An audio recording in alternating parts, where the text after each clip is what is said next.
Hello friends, very special good afternoon to all.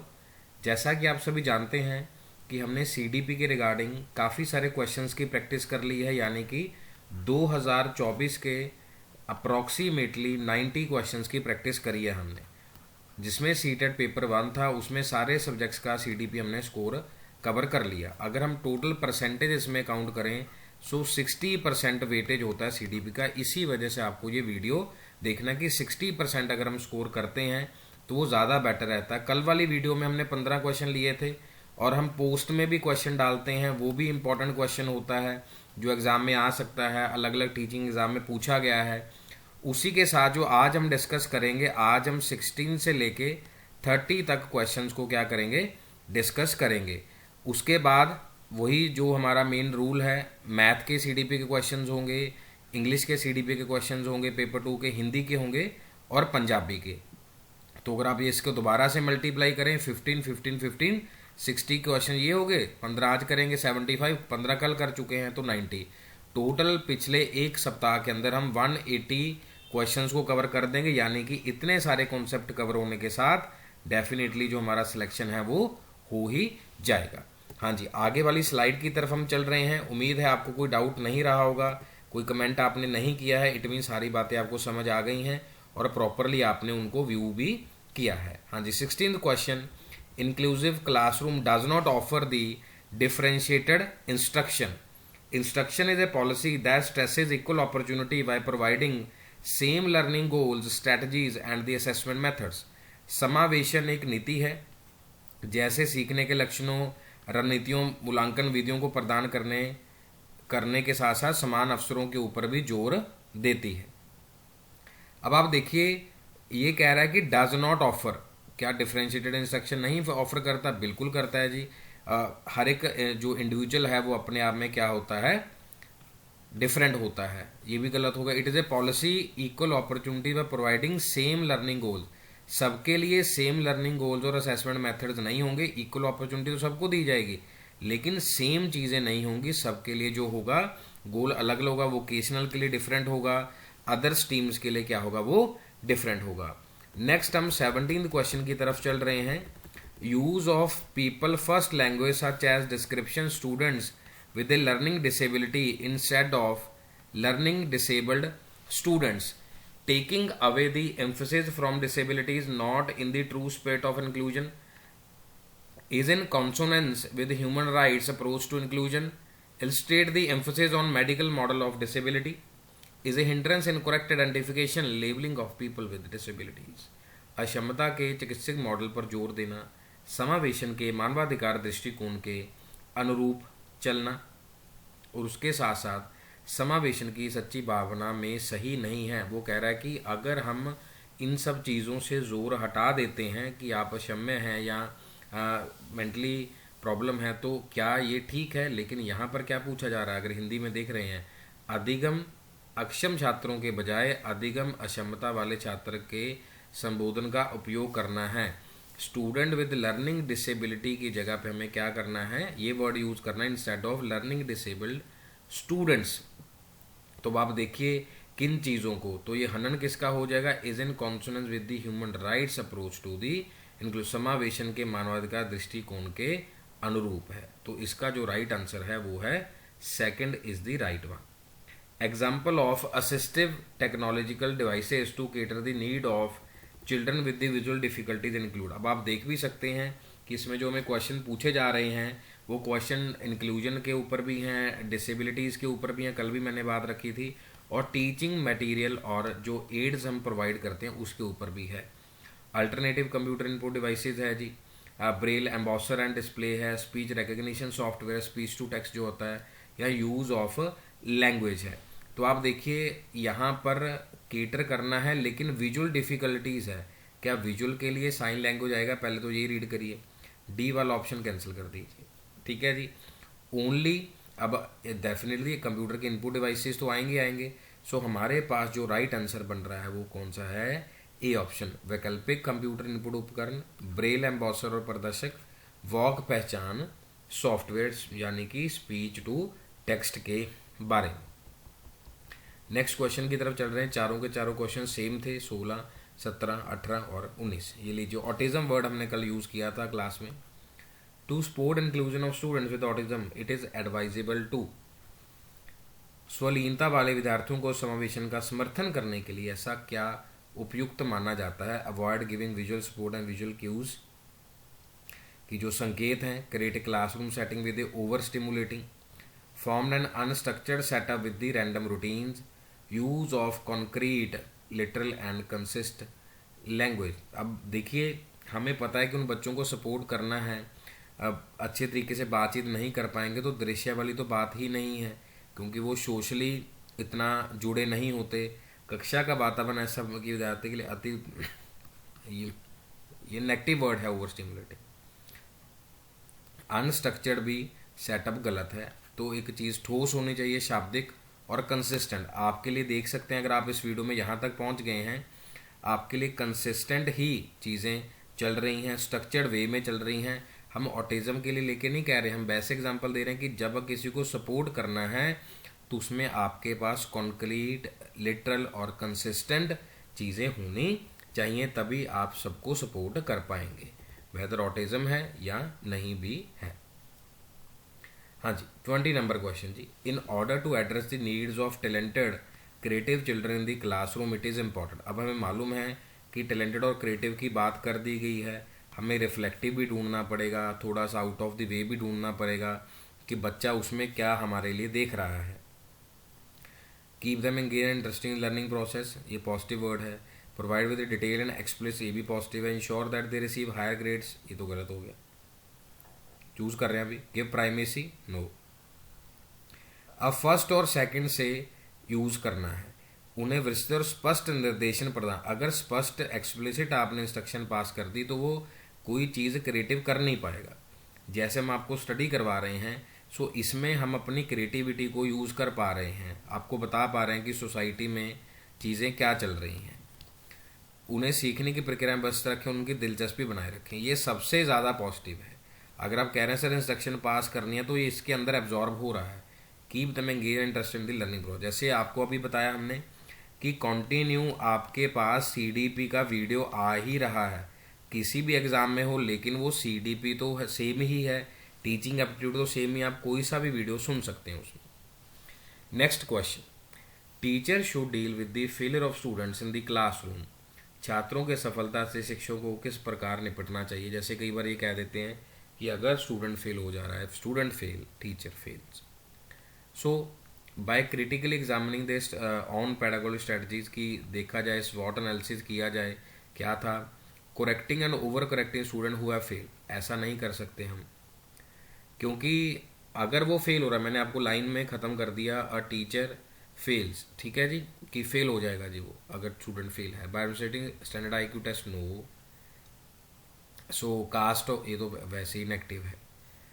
अपनी खुद की शैक्षणिक रणनीतियों का आलोचनात्मक प्रशिक्षण करके खुद ही क्रिटिकली कि क्या ऐसा करें कि सब बच्चों को हेल्प हो। अब यहाँ से हम चंडीगढ़ से आपको सर्विस दे रहे हैं, ऐसा नहीं है कि यूट्यूब पे बहुत बड़े बड़े टीचर्स, बहुत बड़े बड़े एजुकेटर्स आपको टीच कर रहे हैं, लेकिन हम आपको इंक्लूसिव के साथ एक एक्सक्लूसिव सेटअप भी है कि सिर्फ आप MCQ की प्रैक्टिस कर रहे हैं, और जितने ज़्यादा वीडियोस देख सकते हैं कहीं से भी आप ज़रूर देखिए। What is the role of prior knowledge in the constructive learning. 2-3 word हैं इसमें, कंस्ट्रक्टिविज्म है, कनेक्टिविज्म है, कि हम क्या कर रहे हैं, कुछ चीज़ों को कनेक्ट कर रहे हैं। ठीक हो गया जी, कनेक्ट कर रहे हैं। बिहेवियरिज्म आ गया, कनेक्ट हो गया। अब ये सारी चीज़ें इसी के साथ चलती हैं। कॉग्निटिविज्म तो आपने पढ़ ही लिया। प्रायर नॉलेज कैन हिंडर, अब हम तो नहीं कहेंगे कि आपको हिंडर करेगी, तो गलत हो गया। पूर्व ज्ञान सीखने की प्रक्रिया वातावरण से, क्योंकि बच्चे बहुत सारी भ्रांतियों के साथ स्कूल आते हैं। इसको अगर ये ईगो में कन्वर्ट हो जाता तब ये प्रॉब्लम क्रिएट करता है। अदरवाइज पहले का ज्ञान जो हम कह रहे हैं, नोन टू अननोन पढ़ा है ना, maximum teaching, Maxim's of the teaching पढ़ा है। Prior knowledge is important for building connection and facilitating the new learning. तो डेफिनेटली ये कनेक्शन मैंने अभी आपको बताया, नोन टू अननोन, तो आगे जाके क्या करेगा, ये फैसिलिटेट करेगा। ये तो एक पॉजिटिव हमें मिल गया। देखते हैं आगे क्या है। It is only important for advance learner, ऐसा नहीं है, सबके लिए काम आएगा। जैसे बच्चे घर से पेंसिल चलाना सीख लेते हैं, सीखते हैं, ऐसा नहीं है कि स्कूल वाले नहीं सिखाएंगे, स्कूल वाले भी सिखाएंगे। Only important learn who have high levels of interesting motivation, ऐसा नहीं है, सबको ज्ञान होना चाहिए। सो सेकंड हमारा क्या है, राइट आंसर। संबंध बनाने और नए अधिगम को सुगम बनाने के लिए पूर्व ज्ञान महत्वपूर्ण है। सो 22 तक पहुंच गए हम, 23 क्वेश्चन की तरफ चलते हैं। How can teacher support students in becoming self directed learners in a constructivist classroom, अभी उसी के साथ अटैच है ये। By providing frequent feedback rates to motivate students to perform each other. अब आउट परफॉर्म देखो, एक वर्ड क्या है, लगातार प्रतिपुष्टि और ग्रेड प्रदान करके, लगातार। Bye setting explicit goals and objective for all the, सभी सीखने के कार्यों के लिए स्पष्ट लक्ष्य और उद्देश्यों को निर्धारित करके सेल्फ डायरेक्टेड लर्निंग। ध्यान से देखिएगा प्लीज इन वर्ड्स को। एक वर्ड होता है पैडागॉजी, जिसकी प्रैक्टिस कर रहे हैं हम, एंड्रागॉजी, ह्यूटागॉजी। ये वाली जो लर्निंग होती है एंड्रागॉजी वाली, वो सेल्फ डायरेक्टेड लर्निंग होती है। जो ह्यूटागॉजी है वो सेल्फ डिटर्मिनेशन होती है, सेल्फ डिटरमाइन। ये वर्ड भी एग्जाम का ही वर्ड है, सेल्फ डिटर्मिनेशन, डिटर्मिनेशन। सो जो 23rd है इसमें देख रहे हैं कि ये आ रहा है या नहीं आ रहा। By encouraging student to take responsibility of their own learning and develop self regulation skills, अभी ही आपको बताया। यहाँ पर एनकरेज है, रिस्पॉन्सिबिलिटी ले रहे हैं और रेगुलेशन स्किल्स को क्या कर रहे हैं, प्रोवाइड करें। अदरवाइज ये जो पहले दो ऑप्शंस हैं ये नहीं आएंगे। डिटेल्ड और प्रिस्क्रिप्टिव इंस्ट्रक्शन भी नहीं दे सकते, छात्रों को स्वयं सीखने की जिम्मेदारी लेना, क्योंकि बात ही सेल्फ डायरेक्टेड की कर रहा है। स्व निर्देशित जब लिखा हुआ है तो आपको स्व निर्देशित ही काम करना पड़ेगा, खुद ही रिस्पॉन्सिबिलिटी लेनी पड़ेगी। अगर ऐसा क्वेश्चन आता है ह्यूटागॉजी का, HEUTA वाला आता है, तो आपको डिटर्मिनेशन की बात पे देखना है, डिटर्मिनेशन। ठीक हो गया जी। हाँ जी। 24th number, a middle school teacher keeps in regular touch with the parents of students of her class to understand them better. ठीक है जी, पेरेंट्स के साथ टच में, जैसे अगर पेरेंट्स के साथ हम टच में रहेंगे तो वो क्या है, हमारे लिए ज़्यादा बेटर रहेगा। Community should direct how what children should learn, ये तो गलत हो गया। हाँ, बता सकते हैं लेकिन गाइड नहीं कर सकते। सो हमारे पास इसका आंसर आएगा सी। पेरेंट्स के टच में रहना चाहिए, कम्युनिटी हमें कभी नहीं गाइड करेगी। कम्युनिटी तो बस हमें हेल्प करती है प्रॉक्सिमिटी वाइज, या निर्देशन करना चाहिए। ठीक है, बता सकते हैं, कोई करना नहीं करना, वही bad karmas, good karmas, good bad. अब गुड बैड तो कौन कौन ही सोचता है। अब देखिए बैड के बारे में कौन कौन सोचता है तो कम्युनिटी ही, लेकिन हमें उस तरफ मोटिवेट, जैसे कितना अच्छा रूल बनाया कि गेम्स को बंद किया गया। देखिए कितने प्रिंसिपल से राय मांगी गई होगी, कितने ज़्यादा प्रिंसिपल से, स्कूल से, कहाँ कहाँ से राय मांगी गई होगी कि बच्चों के ऊपर प्रभाव पड़ रहा है। और एक और पर्सन है जो शार्क टैंक में आते हैं, वो कह रहे हैं जी 25 से लेके 27,000 करोड़ का GST का नुकसान हो गया। हाँ, देश के भविष्य जो बच्चे हैं उनका नुकसान कर दें, आपको तो बिजनेसमैन को सिर्फ पैसा ही दिख रहा है। मतलब this is the one angle ना, और भी बहुत सारे हो सकते हैं, बट हम तो चाहते हैं एज ए अध्यापक कि बच्चे अगर स्किल्स वाली गेम सीखें ज़्यादा बेटर है। अब अदरवाइज तो वो इजी मनी के चक्करों में पड़ गए कि 1 करोड़ 2 करोड़ या इतने पैसे हम ले लें, that is bad. Okay, so next to 25th number question, in order to advance problem solving skills of learner teacher should encourage and should promote thinking among the learners. Teacher को क्या करना चाहिए, क्या चीज़ें, बिलीव, परजर्वेंस, रेसिप्रोकल, विश्वास, दृढ़ता, पारस्परिक, function, फिक्सडनेस, divergent. अब ठीक है जी, क्या चीज़ें फंक्शन में फिक्स्ड होनी चाहिए, इनकरेज किसके ऊपर करना है, advance problem skills. So and analysis वाला तो नहीं आएगा, कन्वर्जेंट भी नेगेटिव है। अब यहाँ फिक्स चीज़ हो गई है। अब बिलीव, परजर्वेंस, जो पहले विश्वास है उसको दृढ़ अगर कर लिया तो आगे ये वर्ड है ये नहीं आएगा। प्रमोट क्या होगा, वर्बलाइजेशन एंड एनालॉजिकल, मौखिककरण और सादृश्यात्मक जो होगा प्रमोट किया जाएगा। जैसे अभी आपको बताया कि बहुत सारे लोगों ने वर्बलाइजेशन किया होगा, बहुत सारे पर्सन्स ने वोकलाइजेशन किया होगा, उसके बाद ही ये सारी चीज़ें क्या हुई, पॉसिबल हुई।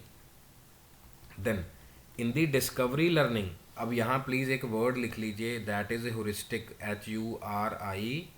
HURISTIC, heuristic. ठीक है जी, कर्सिव वाइज थोड़ा सा लिखना मुश्किल है इस पेन से। होरिस्टिक डिस्कवरी लर्निंग कह सकते हैं, गिवन बाय प्रोफेसर आर्मस्ट्रॉन्ग, ठीक है जी, अमेरिकन। उन्होंने कहा था कि बच्चों को खुद ही करने दीजिए, सब चीज़ें देखने दीजिए, एक्सप्लोर करने दीजिए। होरिस्टिक अप्रोच है, वर्ड मिल सकता है आपको एग्जाम में। Derive information for themselves through exploration and manipulation of the ideas, की बच्चे खुद करेंगे। Make new discovery through explore manipulation of idea, consistently नहीं करेंगे लेकिन उनको हम मोटिवेट करेंगे। विचारों की खोज हेर फेर के माध्यम से दुनिया में लगातार नई खोज करते हैं। विचारों की खोज और हेर फेर के माध्यम से स्वयं के लिए जानकारी प्राप्त करना है। डिस्कवरी लर्निंग स्टूडेंट्स के लिए है, ये साइंटिस्ट के लिए बात कर रहा है। Information for themselves through rehearsal, no. Extended practice, new discovery through rehearsal, no. तो हम क्या करेंगे, ये वर्ड ज़्यादा इंपॉर्टेंट है। एक्सप्लोर, मैनुपुलेट तो ठीक है, लेकिन एक्सप्लोरेशन फॉर दैमसेल्फ, अपने लिए हम करेंगे। Realising that he is not paying attention, जैसे हम कह रहे हैं कि लॉ ऑफ रेडीनेस, बच्चे अटेंशन पे नहीं कर रहे, सर्वाइव कर दे रहे हैं, वीडियो प्रॉपर नहीं सुन रहे। Realising that he is not paying attention in the science class and he is unable to understand the concept, Ramesh decide to sit at the front so that he can focus attention better, which learning strategies Ramesh is using. अब वो क्या सोचने की कोशिश कर रहा है, जैसे अपने आप में बात कर रहा है या महसूस करते हुए विज्ञान की कक्षा में ध्यान नहीं दे पा रहा है, इसलिए वह सम प्रत्यय समझने में असमर्थ है और मेरी कक्षा आगे बैठने का फैसला करता है और ध्यान केंद्रित करने की कोशिश कर रहा है। सो इसका डायरेक्ट आंसर जो है मेटा कॉग्निशन। एक और वर्ड भी है मेटा कम्युनिकेशन। मेटा कम्युनिकेशन, बात के बारे में बात करना, मतलब अपने आसपास में सोच रहे हैं। जैसे आप अभी सोच रहे हैं कि जो सीटेट की परीक्षा है जब अनाउंस होगी तब पढ़ेंगे। कुछ बच्चे सोच रहे होंगे कि सीटेट आ ही जाएगा, आना ही है, पहले से ही क्या करना चाहिए, रिवीजन करना चाहिए। ठीक हो गया। सो अति संज्ञान ऐसे समझ लो, ये अति छोड़ दो कि अपना ही संज्ञान ले रहे हैं, अपनी चीज़ों को वो ठीक कर रहे हैं। मेमोनिक्स तो देखो ये शॉर्टकट होता है, जो जनवरी फरवरी मार्च हम करते हैं। जैसे ब्रास का शॉर्टकट हमने करा, breathe, relax, aim, sight, shoot, scaffolding, लेबोगोस्की है, रिहर्सल तो नॉर्मल है। लेकिन ये लर्निंग स्ट्रेटजी क्या है, वो अपना संज्ञान ले रहे हैं। या फिर असेसमेंट में एक और वर्ड यूज़ किया जाता है इप्सिटिव, कि कल के 15 में कितने आए, आज के 15 में कितने सही हुए। Next question, which of the following statement would emotion is correct in the context of cognition. अब आप ध्यान से इस बात को सुनेगा कि अब देखिए कितनी ज़्यादा लेंथ हो गई है क्वेश्चंस की। पहले इजी क्वेश्चंस आते थे। Emotion facilitate encoding but no impact on the attention. Emotions help in efficient retrieval of information but do not influence the motivation to learn, कि ये प्रमोट नहीं करेगा। Emotion modulate various aspect of emotion, हम कह रहे हैं कि जो भावनाएं या संज्ञान के विभिन्न पहलुओं को नियंत्रित करती हैं। हालांकि इन्हें प्रभाव की मात्रा, दिशा बहुत कारकों पर निर्भर करेगी कि हम फोकस्ड हैं, सीरियस हैं या नॉन सीरियस है। Degree of direction of effect depend on the range of the factors. तो हमारे पास जो राइट आंसर है वो थर्ड है। Impact of emotional learning is always univalent, uni मतलब एक ही वे नहीं होगा, एक सहयोगी होता है, एक नहीं होगा, ये तो गलत है। कुशल मदद करती है। अब कैसे रिट्रीवल करेगा जी इन्फॉर्मेशन, अगर भावनाओं में बह गए तो सब बह गया ना जी। बट डो नॉट इन्फ्लुएंस क्या है, तो सीख भी सकते हैं हम, 12th फेल मूवी से सीख सकते हैं। सो इस तरीके से आपको चीज़ें देखनी है। लास्ट 2 क्वेश्चन जी आज की क्लास के, यानी कि CDP में जो पेपर 2 हुआ था 2024 का, उसके 30 क्वेश्चन आज कंप्लीट हो जाएंगे। स्टेप बाय स्टेप सब चीज़ों को कवर कर रहे हैं। How can teachers increase intrinsic motivation in the students? By giving removal punishment, negative reinforcement. अंदरूनी मोटिवेशन कैसे लेके आ सकते हैं छात्रों में, आंतरिक प्रेरणा कैसे, reward prizes, joy of learning. अब देखो रिमूवल पनिशमेंट तो बाहर से हो गया, नेगेटिव भी गलत है, ये भी बाहरी प्रेरक है। जॉय ऑफ लर्निंग कि आपको सीखने में मज़ा आना चाहिए, तभी आप उसमें अंदर से सीखने का आनंद प्राप्त करेंगे। जैसे हम आपको पढ़ा रहे हैं, हम भी सीख रहे हैं, हम भी सीख रहे हैं, बहुत सारी चीज़ें हम भी सीख रहे हैं। लेकिन अच्छी बात है कि आप ज़्यादा सीखें, वो आपके लिए ज़्यादा बेटर रहेगा। लो जी, इंट्रिंसिक और एक्सट्रिंसिक मोटिवेशन का सवाल हमारे पास आ गया, कौन सा करेक्ट है? क्या ये म्यूचुअली एक्सक्लूसिव होती हैं? नो। कहाँ, क्योंकि सेम टाइम पे नहीं हो सकता। Individual can not be motivated by both at the same time. जैसे हमने आपको अप्रिशिएट कर दिया, बाहर वाली मोटिवेशन थी, लेकिन अंदर से आपको लग रहा था कि नहीं मेरे टीचर मेरे को ज़रूर अप्रिशिएट करेंगे। It can impact intrinsic but can not, बाहर वाली क्यों नहीं इम्पैक्ट करेगी? अगर लालच दे दिया, ब्राइब दे दिया अंदर वाला, तो ज़मीर वैसे ही मार देंगे वो। Intrinsic and extrinsic motivation can both impact individual behaviours but they operate independently. No जी, साथ ही काम करेंगे। लेकिन करेक्टली क्या है, these motivation can interact with each other in complex way. कई बार हमें समझ नहीं आता कि जो अंदर वाली ये मोटिवेशन है या बाहर वाली है, किस तरफ जाए। With one type of motivation affecting the other, या ईच अदर वर्ड भी आ सकता है। यानी कि आंतरिक और बाह्य अभिप्रेरणाएं एक दूसरे के साथ जटिल तरीके से अंत क्रिया कर सकती हैं। बड़े ही कॉम्प्लेक्स होगा। जैसे हम कह रहे हैं कि ज़मीर से उठना है, ऊपर उठना है, मेरी ऑनेस्टी है, एक प्रकार के भी प्रेरणा दूसरे को प्रभावित जरूर करेगी। सो हमने टोटल 15 क्वेश्चन को डिटेल में किया। पहले वाले जो क्वेश्चन थे वो थोड़े से लेंथ वाइज कम थे, लेकिन अभी 2-2, 2.5 लाइन के क्वेश्चन थे, ऑप्शंस भी बड़ी थी, और इसमें जो वर्ड्स थे काफ़ी क्रिटिकल भी थे।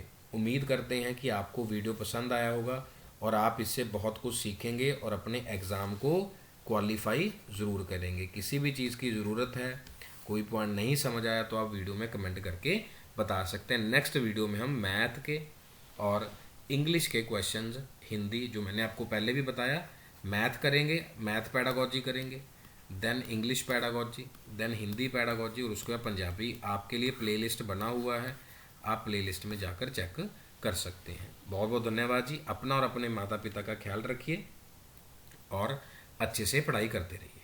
Thank you.